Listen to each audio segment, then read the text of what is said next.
Good evening and thank you for joining us. I'm Caroline Collins. YWCA Mahoning Valley got a blast from the past early this morning. In Florida tonight, close to 13 million still don't have power in the wake of Hurricane Irma. The storm wrecked parts of the state. It's summer camp season, from basketball camps to vacation Bible school to STEM camp this week in Youngstown. More than 24 people are here at the Village Green in Brookfield, all protesting 5 proposed injection wells. That he's very concerned that there will be a significant drop in revenue because of these cuts. What a day for him.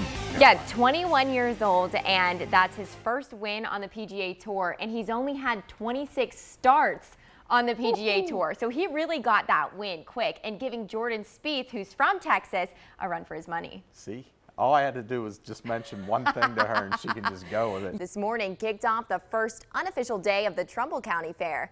President Donald Trump is continuing his travels overseas with a stop in Scotland today. One of the many and possibly one of the biggest attractions at the Super Cruise, Daddy's Nightmare, gaining lots of attention. A devastating situation here on Interstate 680 southbound near the Market Street exit.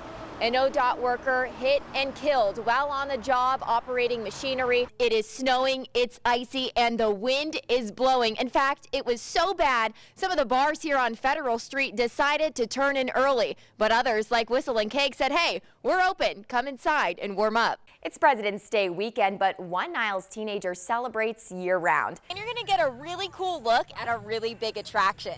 We're live tonight in Salem with more local news. I'm Caroline Collins. Dozens of police officers hit the streets of Youngstown. The Ohio State Highway Patrol heading up an effort to crack down on impaired drivers in the city. In Mahoning County, there have been 6 traffic fatalities this year, 5 of those in Youngstown. Taking impaired drivers off of the road as well as drugs, one of the goals of the saturation enforcement. Heroin's a major problem in the valley, so anytime you can take a little bindle of heroin off the street, you might be saving somebody's life.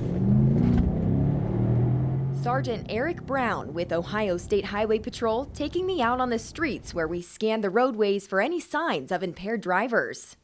It only took Sergeant Brown about 10 minutes to pull someone over after he noticed the car ran through a stop sign. The driver getting off with a warning, but moments after pulling into a parking lot to watch drivers, He's going 46, so we'll talk to him about that. Sergeant Brown pulling over a man speeding on Belmont Avenue. He noticed immediately he was under the influence.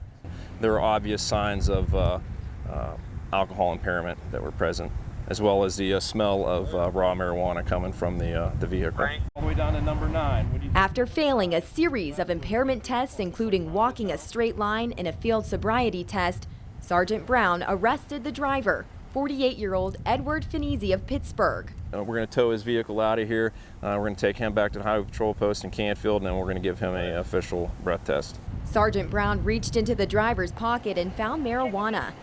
And in his car, open bottles of alcohol. He's being charged with an OVI, speeding violation, possession of marijuana, and driving without a seatbelt. In a matter of minutes, an impaired driver and drugs off of the streets of Youngstown. We've already made 2 drug arrests, and this is the first OVI arrest, so potentially could be a productive night. Hundreds of children lose their lives when drivers, often pulling forward out of a driveway, accidentally crush them. This year, Todd Heap, former NFL player, lived a parent's worst nightmare. He accidentally drove over his 3-year-old daughter, crushing her to death. Heap, just one of the hundreds of drivers faced with the death of a child caused by a front-over accident. It takes one footstep in the wrong direction and a tragedy can happen. Kids in Cars reports the number of fatal front-over accidents between 1996 and 2000 was 24. From 2006 to 2010, 358. A striking increase as more people buy large SUVs and trucks. 80% of frontovers involve larger vehicles, and most accidents involve parents behind the wheel. This toy and this cone simulates the actual size of a toddler. It wasn't visible to the driver of this truck moving forward until it was 12 feet back. I can see about 2 inches at the top of the cone at 12 feet.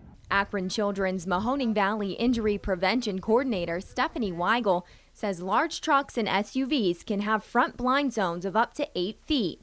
She shows us this by writing out the measurements in chalk in front of her vehicle. Everyone, she says, needs to pay attention before putting the car in drive. You really need to do a complete sweep of your perimeter before you get into the vehicle to drive away. Amy Garland is the mother of 4 kids, her youngest Sam just 3 years old. I told her to sit in the driver's seat of her SUV. Sam got on her tricycle. Amy was shocked when she was unable to see her daughter even though she was pretty far from the front of the SUV. What do you see now? Just the top of her head. 3-year-old Sam wasn't visible to Amy until she was about 12 feet back. That was so frightening. This year, nearly 24 kids have been killed by front-over accidents. Valley driving schools are warning new drivers about these dangers of driving over a child. Just get out of the car and check again. Greg Anderson, president of All-Star Driving School, brings the driver's education class outside to demonstrate how large a blind zone can be in a vehicle of any size. The young driver can only see the top of the teen's head sitting furthest away from the SUV. Some vehicles now come with a 360-degree camera, providing the driver with a view from all angles. But it's best not to rely on technology. Because it's not a catch-all. With more local news, I'm Caroline Collins. 25-year-old Josie Dwidle has made Duck Creek Golf Course in Lordstown her home course. After graduating from Kent State University in 2016, the Canadian says she decided to chase her dream. My goal is to play on the LPGA, and I really think I have the game and the passion for it.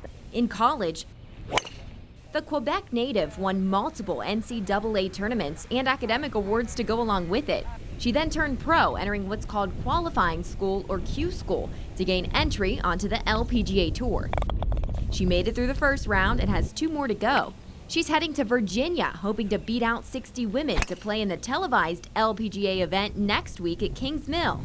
2 years ago, she qualified for an LPGA event and played alongside world-renowned golfer Michelle Wie. I think I'm ready for another. I'm very excited for it. Her coach and caddy, who's also the head pro here at Duck Creek, says it's been a great experience coaching someone at this level. She has the talent, best short game I've ever seen. Our putting stroke is natural, and it's pure. Their teamwork paid off as they won a professional event together last year. Now Josie's hoping to gain local sponsorship as she's made the Valley her home. It's a fun little place in Northeast Ohio, and I think the people are amazing and very supportive, you know. With more local news, I'm Caroline Collins.